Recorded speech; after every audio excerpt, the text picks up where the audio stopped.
Boom boom. ಒಬ್ಬ ಪ್ರಸಿದ್ಧ ವ್ಯಕ್ತಿಯ ಡೈವೋರ್ಸ್ ಕೇಸು ಕೋರ್ಟಲ್ಲಿ ನಡೀತಾ ಇತ್ತು.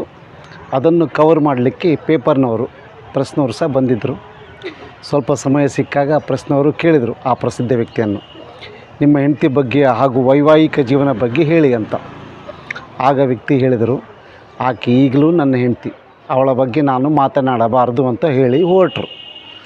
ಸ್ವಲ್ಪ ದಿವಸದ ನಂತರ ಆ ಡೈವೋರ್ಸ್ ಕೇಸಿನ ತೀರ್ಪು ಬಂದ ದಿವಸ ಕೋರ್ಟಿನ ಹೊರಗಡೆ ಬಂದಾಗ ಪ್ರೆಸ್ನವರು ಆ ಪ್ರಸಿದ್ಧ ವ್ಯಕ್ತಿಯನ್ನು ಮತ್ತೆ ಪ್ರಶ್ನೆ ಮಾಡಿದರು, ಸರ್ ಈಗ ಹೇಳ್ಬೋದಲ್ಲ ನಿಮ್ಮ ಹೆಂಡತಿ ಬಗ್ಗೆ ಹಾಗೂ ವೈವಾಹಿಕ ಜೀವನ ಬಗ್ಗೆ ಅಂತ.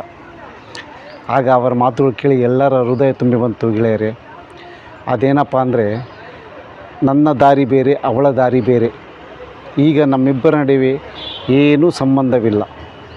ಈಗ ಅವಳ ಬಗ್ಗೆ ಮಾತನಾಡುವುದು ಸರಿಯಾಗಿರುವುದಿಲ್ಲ, ಯಾಕೆಂದರೆ ಈಗ ಅವಳು ಬೇರೆ ಕುಟುಂಬದ ಹೆಣ್ಣು ಮಗಳು ಅಂತ ಹೇಳಿ ಹೊರಟರು. ಗೆಳೆಯರೇ, ಹೀಗೆ ಹೇಳಿ ಎಷ್ಟು ಒಳ್ಳೆಯ ವ್ಯಕ್ತಿ ಆಗೋ ವಿಚಾರವಂತಿಕೆಯ ಮಾತು. ನಾವು ಮಹಿಳೆಯರ ಬಗ್ಗೆ ಎಷ್ಟು ಹೇಳಿದರೂ ಕಡಿಮೆಯೇ. ಅವಳು ಒಬ್ಬ ಸೃಷ್ಟಿಯ ವಾಹಿನಿ. ಪ್ರಪಂಚದ ಎಲ್ಲ ಮಹಿಳೆಯರಿಗೂ ನನ್ನ ಹೃದಯದಿಂದ ಶುಭಾಶಯಗಳು ಹಾಗೂ ವಂದನೆಗಳು. ನಮಸ್ಕಾರ.